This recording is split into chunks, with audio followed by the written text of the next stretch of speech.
Check, check, check, check. Welcome again, Michael Wickerson from Wickerson Studios. I am finishing up this tutorial video from Niloofar Zaker's GH-Python intro course. She is well into the Koch curve at the end of that. It's the last function she was playing with.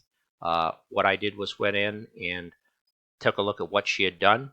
She had basically brought in, and I'll take this form and get rid of the curvature analysis and put it to hidden and show you that basically she had come in and written a simple polygon with three sides, found the edges, found the points at each corner, brought that in as x, y, z on a add line. She wanted k lines as a list, so you're adding 1, 2, 3 lines as a list, and then she defined a normal vector v, which is a very interesting function that you're probably going to use again and again and again, which is a sense of how to write a normal vector analysis. She has a division factor in there. I think I wrote that in there because I wanted to be able to stagger it one way and the next, which was kind of interesting. But if you keep it at 3, it works out very well. And then the iterations basically take it into this fractal Koch curve of what happens. I'm just going to leave it at 2. Now, what I did with it was afterwards I went into here and I decided, okay, I can get into my path mapper and do a little analysis. If you're not familiar with that, you basically click on it, hit null mapping, and then you can double click on it. And you can write your script exactly following its paths, and you can follow its indices. And what I did was rewrote it again, tucked the indices in like a graph, and divided it by 2. And what you're able to do, and I did it with 3, so I could actually put in this geometry. I'll show you this curve is set up here, but if I switched it out for the division by 2, you can see that I end up with another curve like this, which has got a little more angles and jogs and jags to it. So once again, that one alters a little bit from this one, division by 3 and division by 2. And I actually like the division by 2. So you're using maths, you're using the path mapper, you're thinking of reading data and doing what you can. Once I got those, I basically took the bottom steps and these steps, so they alter 1 and 2. So I have 2 here and then those 2. And I lofted the one up, and I kept the other one down. And I lofted between them, and then looking at these all as breps, I thought, well, let's just explode that again, find the indices, and take this curve section along with this curve section and loft those together, and you get this wonderful influence loft that I just cleaned the tree and ended up with one limited surface. Now, what she'd written all to, and I'd rather have you go there yourself, she created an empty list, she created a sample list that counts. She has an if-else statement that actually builds the script of what the Koch curve is. So that's something you can find online. You can interpret that, and you're actually practicing your RS RhinoScript syntax scripts, and you're obviously dependent upon that normal vector that you made. So you don't have to write it in here as you don't have to nestle that one in here. And one of the guides I've seen is as you're building one, this should probably be vector normal. Should change to 14A, and this one's 14B. But that's the script that comes with this. I'm not going to go into full detail because that's her kind of translation intellectual property, even though the Koch curve is pretty available online to anybody who wants to use it. And then in the end, I have this very playful final form that I'm able to get in and analyze. I'll just turn it off here, and you can see what I actually have as an analysis of curve, which is pretty nice.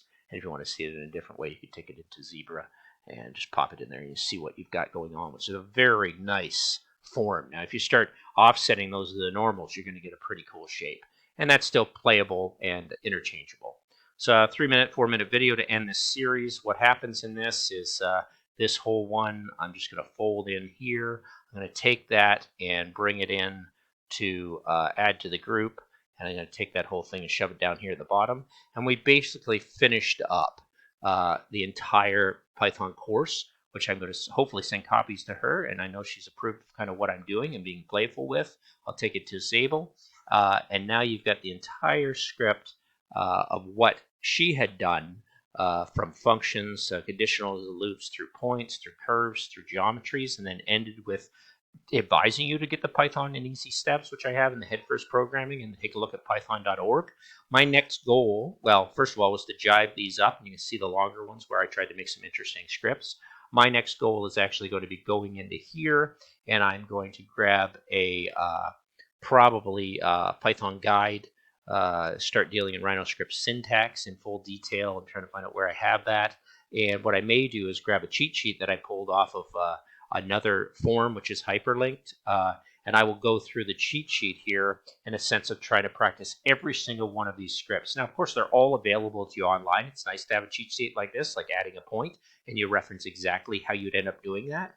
But what I hope to do is as we get into here, not only do we learn the Rhino script syntax, I'm going to also use the ATLV in future videos to write into here and start getting Rhino common, Rhino.geometry, which is a common Rhino common namespace in use. So after the Rhino script syntax, you're going to see start using a little more of that. You'll have to break down to what you're building, and we can build all these scripts together. And I'll try and do something creative with all of these as well. This is available online at ATLV. Fantastic education system for GH Python. And I'm just going to keep going and keep assisting everybody I possibly can. If you're interested, please jump onto my GitHub site. If not,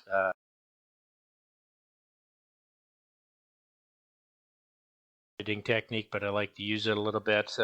We'll just jump on over to my Michael Wickerson YouTube site, which everything is available there for you as well. If you're interested, you can check out the Patreon, and obviously you also can go into the Facebook groups. In a sense, the private Facebook groups, which I have happening here, which has really driven my GH Python interest. My internet's a little slow right now because I moved out to the laundry room. Oh my gosh, there we go. And you can just jump in here and grab the GH Python scripts here and have a follow what's happening there. We've got a great list of members. A lot of postings are happening now, a little more than we started 3 months ago. And if it wasn't for my internet being such a dragging slow, we could see what's going on. We just pulled in six additional members, so it's a very good site where I'm summarizing and putting in all of the video links that I can. And if I jump in there and get past all this other stuff, here it is, outside of the membership. Oh, my internet's crawling now. It's the kids sucking all my power on my internet.